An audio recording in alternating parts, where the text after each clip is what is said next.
My father-in-law, A.C. McCann, finds it difficult at times to talk about his childhood because so many aspects of his youth were unpleasant.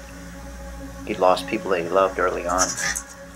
Because I've always wanted to know a little bit more about my wife's side of the family, and because mine have passed on, I pressed AC to cooperate with an interview. It turned out to be one of the most exciting things that we'd ever done together. Our conversation compelled me to find out more information about Herman Maddox, AC's grandfather.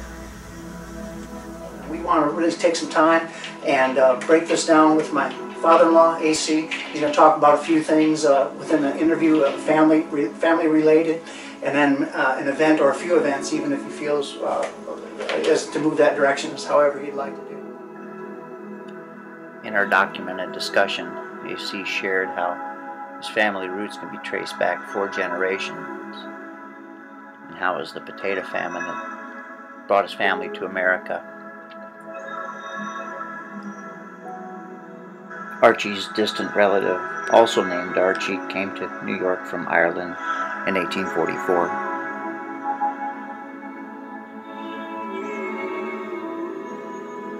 AC went on to talk about the Apollo program and how it was that American exceptionalism was alive and well in 1969. How the United States topped Russia by putting the first man on the moon. AC said that to hear John Glenn's words, "That's one step for man and one giant leap for mankind," he said that was just an amazing day. But of all the things that AC talked about that day, none were more compelling than when he spoke of Herman Maddox, his grandfather, and his time in World War II. My grandfather, his name was Herman Maddox, he fought in World War II, and he was on a destroyer. And I can remember a story he told one time. He was getting out of service and he was coming home, and just before he was discharged, a Japanese plane had hit the ship, and he had fell 2 cargo floors down in the ship, in a cargo hold, and had broke the arches in his feet.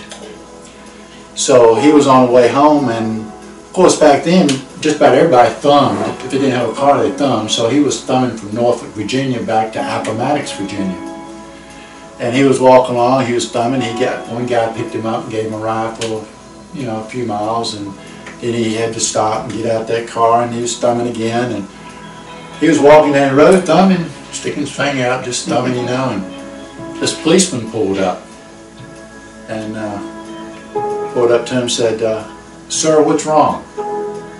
And my grandfather said, "Nothing." He said, I'm thumbing to get home, Appomattox." And the policeman said, "We've been drinking." He said, "I haven't been drinking anything." He says, "Well, why are you walking so funny?"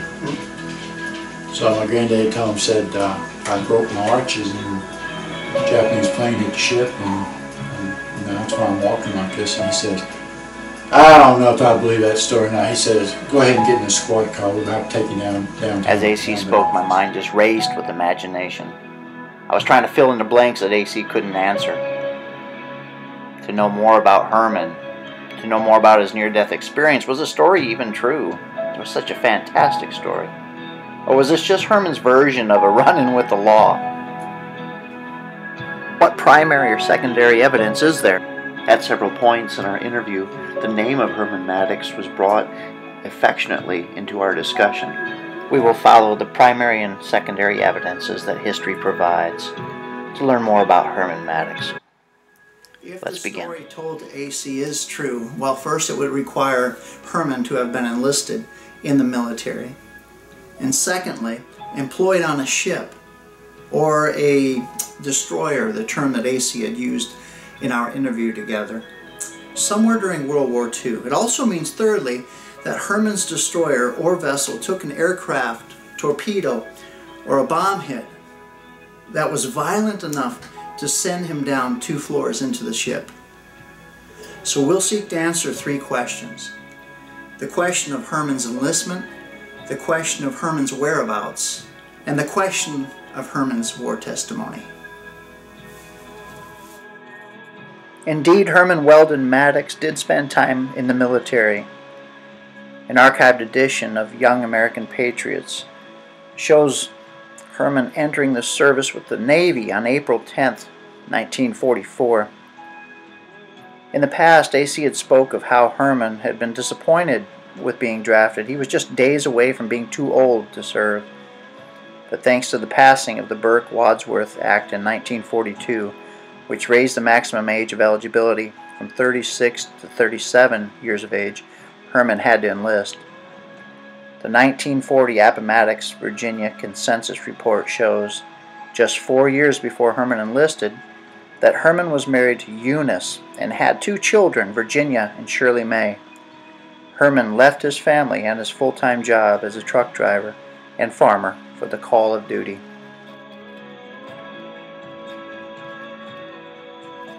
After Herman enlisted, according to evidence found in Ancestry.com's military database, he was assigned to the USS Franklin. This discovery is a turn of events in that AC had thought that Herman served on a destroyer, although he did not know the vessel's name or how it would have served in the war campaign. The USS Franklin, nicknamed Big Ben, was an Essex-class aircraft carrier built during World War II for the United States Navy. Commissioned in January of 1944, the carrier would have still had a new smell when Herman mustered in. Herman likely was aboard the Franklin when the Navy hurled strikes against Iwo Jima and elsewhere in the Pacific Theater with its 80 aircraft. After a valiant and courageous Pacific tour of duty, worthy of earning the Franklin 4 stars and its crew countless merits, the vessel neared its last days as Big Ben journeyed through the Panama Canal and up the Brooklyn Navy Yard, New York, for repairs. Primary evidence establishes that Herman Weldon Maddox was enlisted in the Navy. It also shows Herman to have been at sea aboard the USS Franklin CV-13, although his muster-in and muster-out dates are not available. We have but one document, the report of change dated for October 17, 1944, that shows Maddox on board, but it is enough to suggest that Herman Maddox experienced what he said he had experienced, a fall of 2 deck levels due to a Japanese aircraft exploding into the Franklin. Second Class Sergeant Herman Maddox served during the time that the Imperial Japanese Navy's suicidal kamikaze pilots were performing body attacks on U.S. ships by crashing their outdated planes laced with explosive bombs and fuel tanks. The Japanese crippled more than 400 U.S. and Allied ships during World War II as a desperate measure of a Japanese government that would rather die than surrender. These attacks began in earnest in October of 1944 as Allied forces neared the Japanese home islands just months after Herman Maddox would have boarded the Franklin. The tradition of death rather than defeat or capture was entrenched in Japanese military culture. It was the code, honor until death. Commander Asaki Tai enlisted 24 talented student pilots, all of whom had been trained and sent to the skies for attack. Some 2,000 more planes would make such assaults. It is believed that there is no greater glory than one dying for their Emperor God. This honorable death is also believed to secure the pilots as guardian spirits over their country.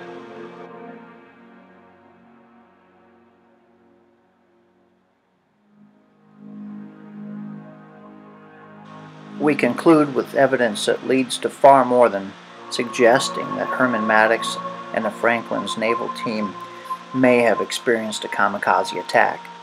It is well documented that the USS Franklin underwent several debilitating combat episodes throughout her career, necessitating repairs at Ulithi Atoll and New York Harbor.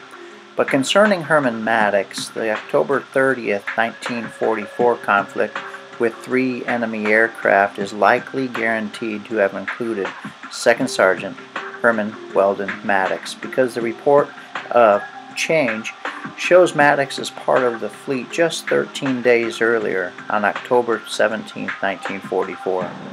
The damage report issued by the Navy and the technical war damage report submitted from Puget Sound Navy Yard in Bremerton described catastrophic damage and the loss of 56 lives, with 60 men injured.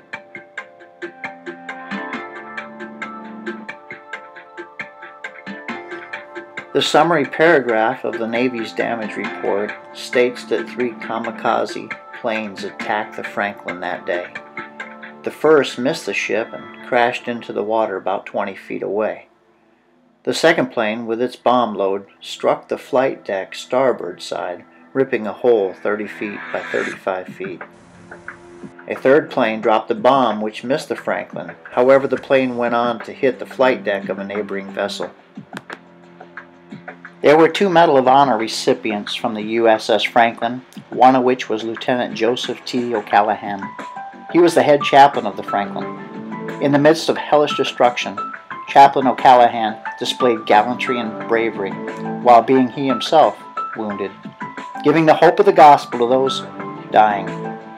He led firefighting efforts and brought ammunition magazines to the lower level to cool them off lest they explode.